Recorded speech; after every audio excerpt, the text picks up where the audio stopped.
Do you believe Jon Jones is the best fighter ever? Do you believe that? All right. Now, really try to imagine this. Try to imagine yourself and your. Do you believe he's the best fighter ever? And I know a lot of you said yes. So the next step here is for those of you that did say yes. If you said no, you're excluded from this experiment. But I ask you another question. If Daniel goes out into, I apologize, if Jon Jones goes out into his next fight and he gets squashed, loses the match, he doesn't only lose it, he gets squashed. Is he still the greatest fighter ever? And moreover, if he's not, does the person that beat him become the greatest fighter ever? And this would only be within your own mind. Like the hypocrisy on GOAT is mind-numbingly painful. But if you say that Jon Jones is the best fighter ever, okay, I'm going to run through these steps again. If you say that, and then I ask you, well, what if he goes and gets squashed in his next fight? Like, are you objective enough to say that doesn't matter? Look at what he did. This is the youngest champion of all time. This is a guy that took 3 years off, moved into a weight class that he's 30 pounds under the limit, and put the top guy away in 4 minutes. I mean, like, are you able to do that? Or are you going to look at it and go, my God, the best fighter ever? I just saw him get beat. Are you kidding me? Are you going to say, well, yeah, I saw him get beat by a guy 10 years younger and 40 pounds bigger? I mean, are you going to understand? And if you don't, and if you say, no, he's no longer the best, look, I think he's the best, but if he got squashed in the next fight, I could no longer think that. Okay, great, but do you hand the baton to the guy that squashed him? And the answer is going to be no. No. You would then default down to one of the other two, right? There's only a discussion amongst three. You're either, if you think it's Jon Jones, and you no longer think it's Jon, you default to St. Pierre, or you default to Khabib. But I don't understand how you would get there. If Jon was to lose to Stipe, for example, wouldn't you pass that to Stipe? I mean, everything else that we do in the sport, any title that you have, when you lose, you pass it to the guy that beats you. But not that one. And that's okay. I'm just pointing out the hypocrisy for you. Because I don't love the word legacy. I don't love when guys talk about it. And I had people do it to me. And I had a hard time continuing on in the interview, or at least on that topic, because I didn't really know what it meant. I've never fully known what it meant. I would just always have a thought. I have a sister, one sibling sister, 2 years older than me. And I can remember her coming home and telling me and making me promise before she went off to college that I would never. And it was after you graduate, you return to the football games on Friday night wearing your Letterman's jacket. But you're no longer in the school anymore, and you're wearing the Letterman's jacket to a football game. And when people talk about legacy, that's what I always think about. It's how you're going to be remembered, how you're going to be talked about. You have no ability to control that. How would you ever even spend a moment thinking about it? But I can also acknowledge it's very real and it drives a lot of people. Jon Jones talks about it often. George St. Pierre talks about it often. I don't know that I've heard Khabib speak about it, but my point is, when the three guys at the absolute top acknowledge and think about legacy, then I must be the one on third base wearing a catcher's mitt. I must be the one that's got it wrong. Now, a couple of things have happened in the last week, and a lot of guys have used legacy as a way of not doing a fight. And if you get out of a fight for any reason, that raises suspicion with me. That raises my eyebrow. You've now taken yourself out of the tough guy. You've moved yourself into another category. It's a coveted category, but you moved yourself into the category of athlete.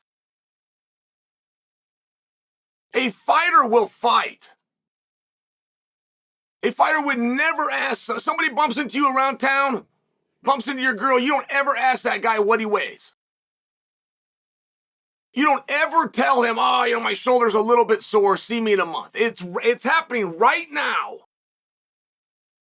And that's a mentality that you take to the cage if you're a fighter. If you're an athlete, you don't have to do those things. You can say no, and you can game plan, you can work with your nutritionalist, and you can eat your spinach in the morning, and you can watch tapes at night before you go to bed in your room of the house that you rented and brought in 3 training partners. I mean, it's a little kumsa. The whole thing. I mean, I got to tell you, I'm not into it. And when guys start talking about it, it bothers me because it gets them out of fights. If there's any way out of a fight, you're out of the category. But all in the last week, see, Dana White did an interview, and he said that Kamaru Usman was the greatest welterweight ever. And Kamaru suffered the head kick, heard around the world. And that got doubled down by going and doing the trilogy match and closing that chapter. And generally, just like the experiment that we did 5 minutes and 51 seconds ago, where you told me Jon Jones is the best, but then you told me in the very next sentence, if he loses his next fight, you will take best from him. Not only will you take it from him, you won't even give it to the guy that beat him. You'll give it to somebody completely different. You won't give grace to say, he stayed in there. He fought to the end. He put in more fights at a later age. He challenged himself. He went to different weight classes. You won't give him that grace and go, boy, I tell you what, back when he was doing it. And so when Dana did that for Kamaru, I said that Kamaru was the greatest welterweight ever. I appreciated it. Because that legacy, which is just how you're going to be talked about and how you're going to be remembered, Dana saw through the head kick. Dana knew the back story. He knew what was going on behind the scenes. He knew that Kamaru had beaten the entire division to the point that he had lapped it, to the point that he was going to have to go and do it a third time, or leave the division, or pass the belt, which is what he was gracious enough to do. He stuck around and he passed the torch before he left. It's what you're supposed to do, but guys don't get credit for that. And I appreciated that Dana gave Usman the credit. Meanwhile, George St. Pierre did an interview today. And George was talking about Jon being the greatest. But it does make me wonder, are these guys right? When I tell you that legacy doesn't matter, when I tell you that's not the way it works, when I tell you the audience can decipher and see through, they know what they're looking at. And yes, if you do it enough and you maintain a regular schedule, just like everybody else that's hungry, just put it on the line and go on what you're doing. You're going to have that for X amount of time, but you're for sure going to drop the strap. You can drop the strap or you can walk away, but there's no in between. And I felt as though the way that George viewed it was different than the way Dana viewed it. And Dana being the ultimate decision maker, the ultimate voice, but George being the ultimate success. It was very interesting. So if we're on the topic of Jon Jones, for legacy, purely for legacy, nothing else, is he better to walk away? Would he be secured? Would you remember him as the GOAT? Would you remember him as the youngest ever at one division that took 3 years off, moved to another division, didn't even get hit, left with a world championship? If you look at the map, he ran a guy out of the entire organization while he was at it. I mean, would you look at it like that? Or what happens if he does stick around too long? I happen to be in a locker room. It's the first UFC I ever went to. And, it was such an honor. But Matt Lindland asked me to corner him against Phil Baroni. I was Matt's head corner. It's a big deal. Matt was Olympic silver medalist, man. This was my idol. Asked me to be his cornerman. It was great. It was just this great experience. But it's MGM Grand, first UFC I've ever been to. It was the same night that Randy Couture lost to Josh Barnett. And Randy's wife was in the back. She was a nurse practitioner, so she kind of help him and deal with some of the stuff he was going to. And he was devastated. He was a competitor like anybody. And that was one half of his check. I mean, there was a lot of things on that were just lost, just taken away. You can imagine the pain.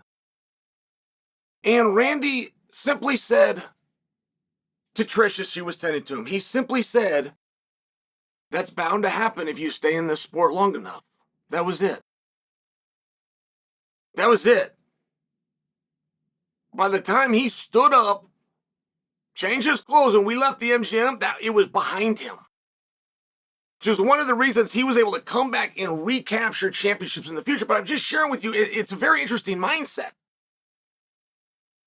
And getting in the mind of the genius, right? There's a fine line of genius and insanity. When you're dealing with a Jon Jones who's had successes that we couldn't even imagine, right? Jon Jones gave a belt back. I could not fathom giving the title back. But neither could you. There's only one person that's had the level of success that they could give one back, and it's him. So how do you second guess him? The same thing goes with St. Pierre, even if he's got a different mindset. Fine line of genius and insanity. And it's very interesting when those guys start opening up. So now I'm just asking you, nice and calmly, if you're of the mind that he is the best, if he loses his next match, do you take that statement back?